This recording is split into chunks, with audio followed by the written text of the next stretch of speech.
the general election in December, what was at stake was the future, I believe, and it sounds very stark, but the future of the Jews of Great Britain, because we had, for the first time, palpable fear among those Jewish voters that we might let in a man who was an anti-Semite. He was called an anti-Semite by two chief rabbis, and courageously, Chief Rabbi Mervis, just weeks before the election, stood up and said, in effect, we cannot vote for this man, and therefore we cannot vote for the Labour Party.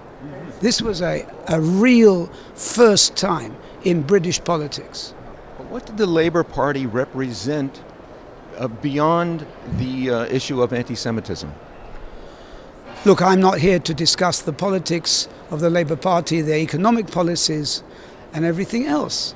But for the first time, Jews were going to have to vote for a party which they'd voted for generations, as indeed Americans have always almost voted Democrat because that's they believe. We were going to have to vote for a party whose leader was anti-Semitic and who never successfully dealt with the hundreds of cases of anti-Semitic things that were going on inside the Labour Party. Among the members of Parliament? The members of Parliament, during the time of the election, hardly ever said anything against what was happening because they wanted Corbyn to get in so they would have a seat. It's amazing how straight after the election they all came out and said anti-Semitism is a disgrace within the Labour Party. Where were they before the election? Where was the anti-Semitism among the party members who were not necessarily running for Parliament, but running for local, what we call congressional representations? Well, there were literally hundreds and hundreds of tweets from people who were actually standing for election in local councils, as well as MPs for their Labour Party, who said things, insufferable things about Zionism and Judaism. They had obviously absolute ignorance of the state of Israel, and they said things that would make you recoil.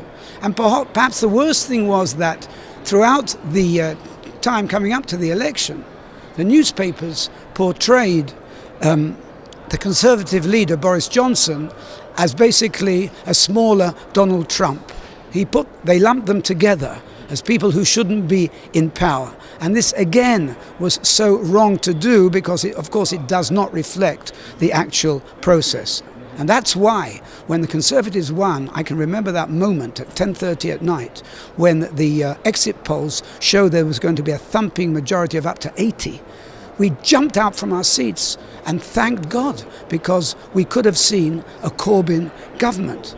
What would that have meant for the Jewish people? I don't know. Well, what would it have meant for Britain? In other words, the smoke that belies the fire, the smoke is anti-Semitism, but what does that represent on a national governance and societal basis?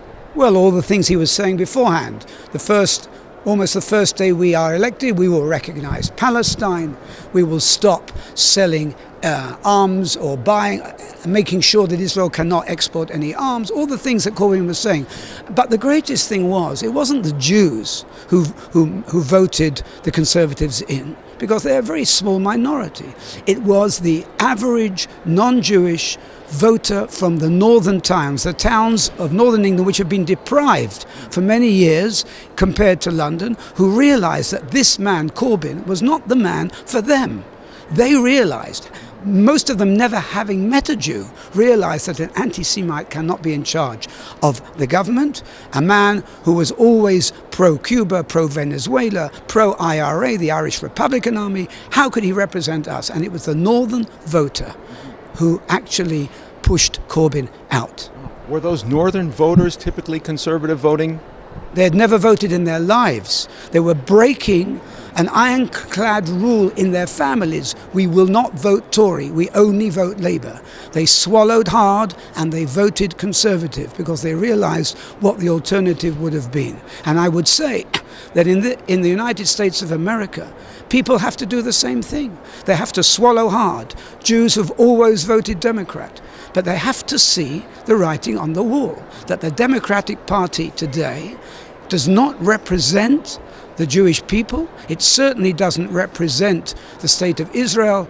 In any way does it represent what it used to in the past. And I'm very worried that people will just vote Democrat or contribute to Democratic funding when they can see that this is not the way forward anymore, unfortunately. In the same way that Labour is essentially a pro-socialist, socialistic party and system, do you see the same risk coming in now, mainstream through the Democrats or some of the Democrat leadership? It does seem to be when you have a leader of the pack in Bernie Sanders.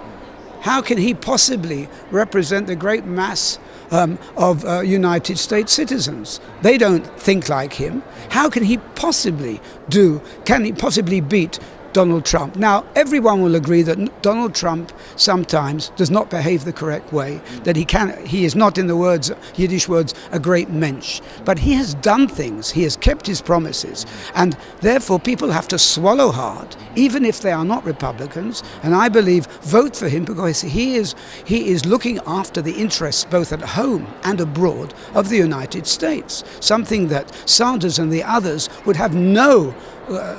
not do the same thing.